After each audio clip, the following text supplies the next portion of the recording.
Detroit, Greg Monroe. He's checked in for Smith. Jody Meeks comes in for Kentavious Caldwell-Pope. And DJ Augustine subbed in for Brandon Jennings. San Antonio also making some changes. Bellinelli comes in for Green. And it's Mills in for Parker. Butler kicks to Drummond. Butler goes in. The feed to Augustine. Just his first attempt. The second effort. That is good, and the Spurs lead is cut down to 5 on the bucket from Drummond. I think they need to get much more disruptive defensively. They can't just keep allowing these easy baskets. I agree. They need more energy in the post, maybe some double teaming. They've got to get their defense in gear. And Popovich back in the 70s toured Eastern Europe and the Soviet Union with the U.S. Armed Forces team. He speaks Serbian and Russian. Yeah, you know, no surprise that, Kevin, given his experience abroad, that he helped make the Spurs real trendsetters as far as international scouting. Well, going into last season, Thiago Splitter accepting a 4-year, $36 million extension, Steve, from the Spurs. A lot of people questioned the value of that contract, but Splitter more than earned it with his play throughout the regular season and in the playoffs. He's versatile, he can pass, he can defend, and even though his numbers were down a little bit last year, he made tremendous impact just in terms of their interior play. Your Red coach checked in for the Pistons. Martin comes in for Butler. The Spurs also changing it up. Diaw comes in for Splitter. And it's Ginobili in for Leonard. And here's Mills from the arc. It has not been an easy quarter for him, at least offensively speaking. Augustine with it. Picked up by Ginobili. Offensive rebound. Monroe dishes to Augustine. And it's Martin penetrating. And Meeks kicks to Augustine. Pistons keep it alive.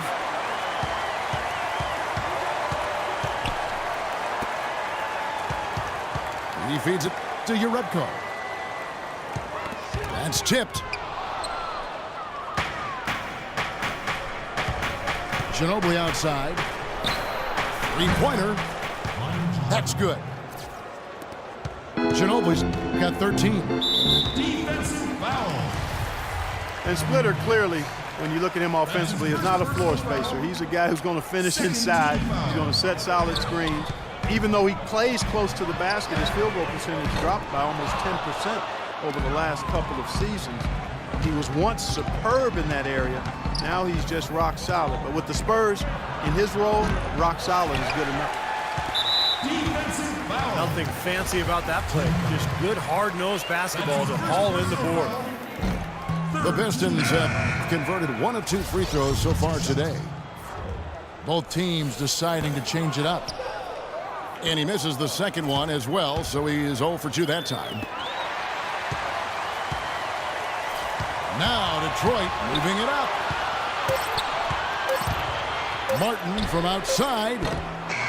Off target with that shot. And we've reached the end of the third. Spurs lead by 7. It's the NBA on 2K Sports from the Palace of Auburn Hills.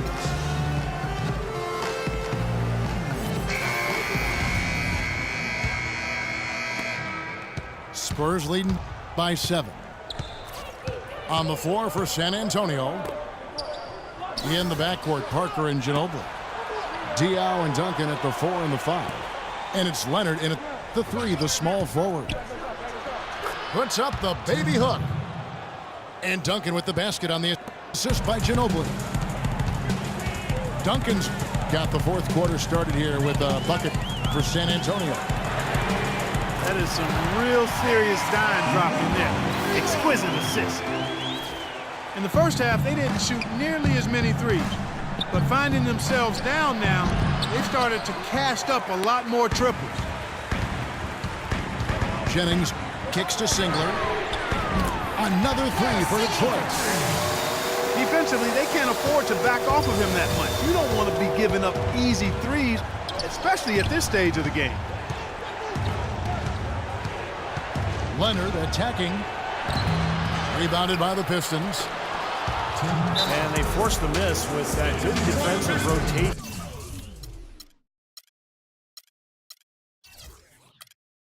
They're playing well together as a unit. Guys, he's actually indefatigable. He never gives in, never gives up on a play, and that's what it takes to be a great offensive rebounder. You've got to be relentless. Here's what Detroit's going with right now. Drummond comes in for Monroe, and it's Butler in for Kyle Zingler. Let's go quickly over to Doris Burke for an update. In the break, guys, I listened in on Stan Van Gundy's huddle. He told the guys that for now, he wants to see them back off the three-point shot, saying all our offense doesn't need to come from perimeter jump shots. Let's get the ball inside for some high-percentage looks. Clock at 6. Caldwell Pope pass to Butler. Here's Drummond. And so he earns a trip to the line. Official saw the contact, and he'll shoot 2. And the defense fouling there to prevent that layup, forcing 2 free throws here. A nice job that time of attacking the paint and drawing the contact. They'll take that. Splitters checked in for San Antonio. Only down 2 now, but that miss might hurt. If they don't get a stop, it's back to a 2-possession game. Here's Caldwell Pope. And the call will be against Tony Parker. That's foul number 2 for him. That's his second personal foul. Second team foul. Smith outside. Butler kicks to Drummond. Shot clock at 6. And Butler, here we go, to tie it up. Anthony Smith with the assist that time. Butler's got the game tied up here for the Pistons. Here's Parker. He drains the quick shot. They'll be counting on even more points from him. That's essential if they're going to pull this game out. To the right side. Caldwell Pope dishes to Jennings. Passes it to Caldwell Pope. Drummond in the post. He's against Splitter. And here's Jennings outside. 2 minutes remaining. And the pass to Caldwell Pope. Jennings kicks to Caldwell Pope. The drive by Jennings. Over in the corner, Caldwell Pope. Dishes it to Butler. Over Parker. They shoot again. And there's the nice layup by Drummond. Drummond's got 20. Finally, late in the 4th quarter, they have tied it up. Astonishing comeback. We are now primed for a dramatic finish. The biggest obstacle to the comeback was the clock. But they made it, and now they've got plenty of time to win it. And the whistle blows. It's going to be on Josh Smith. That is his first foul of the game. It's stolen by Smith.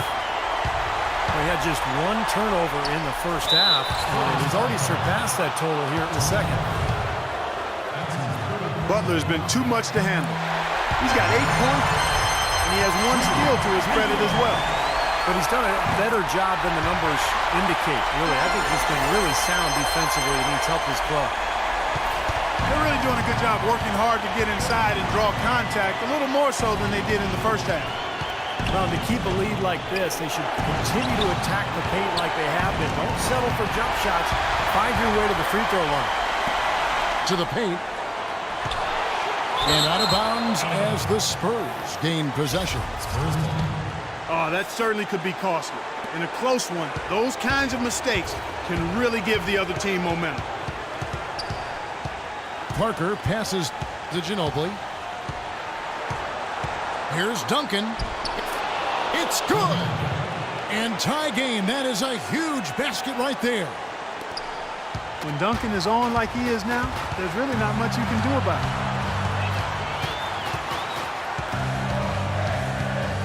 Jennings against Parker. Jennings kicks to Caldwell Pope. Tries it from the top of the key. Goes up again.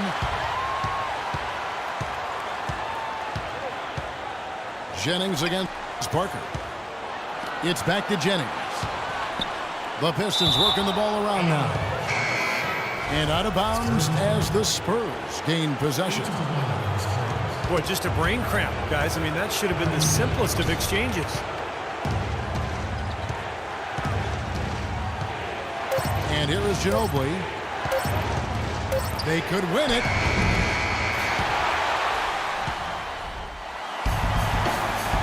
We've got overtime action now, folks. Clark Kellogg, Steve Kerr, Doris Burke on our sideline, and this is Kevin Harlan.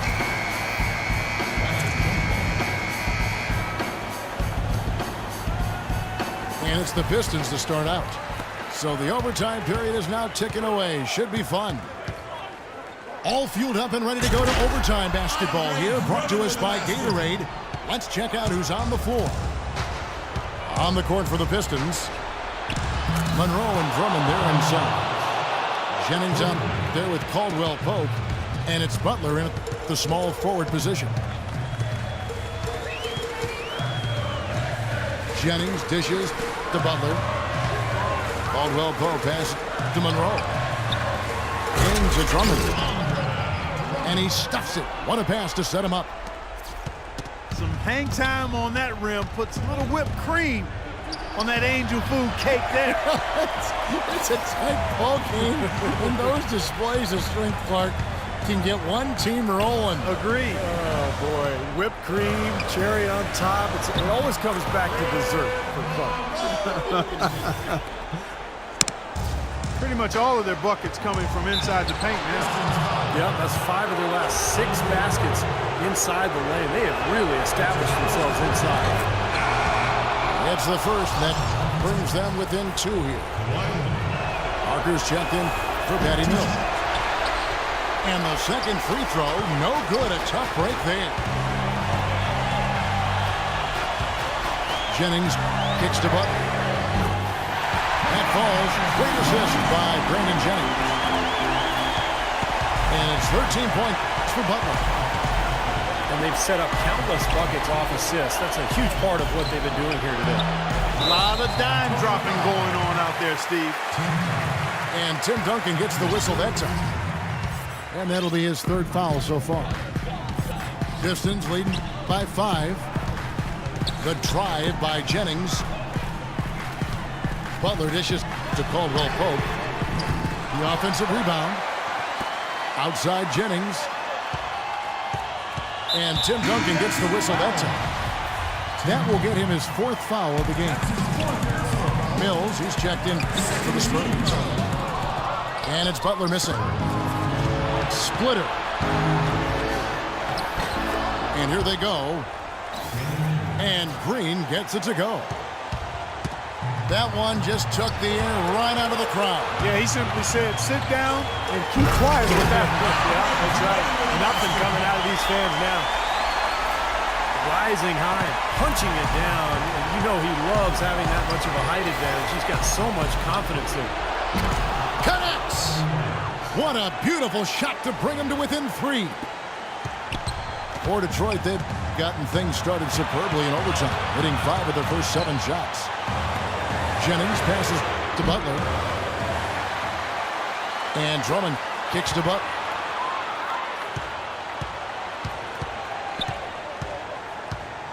Just under 2.5 minutes passed here in this overtime.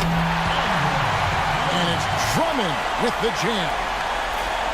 What a beautiful pass to set that one up. The pass might have been pretty, but the finish, I thought, angry. That's a heck of a combination. Pretty pass and an angry punch. I would call it an irate finish even.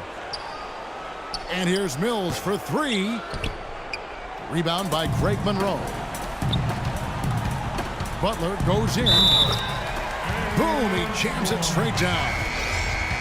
Time to turn out the lights on this game. I think they deserve a ton of credit for the way they played here today. Truly a professional display. Now Mills. This definitely wasn't the way they envisioned overtime working out. This definitely wasn't the way they envisioned overtime working out.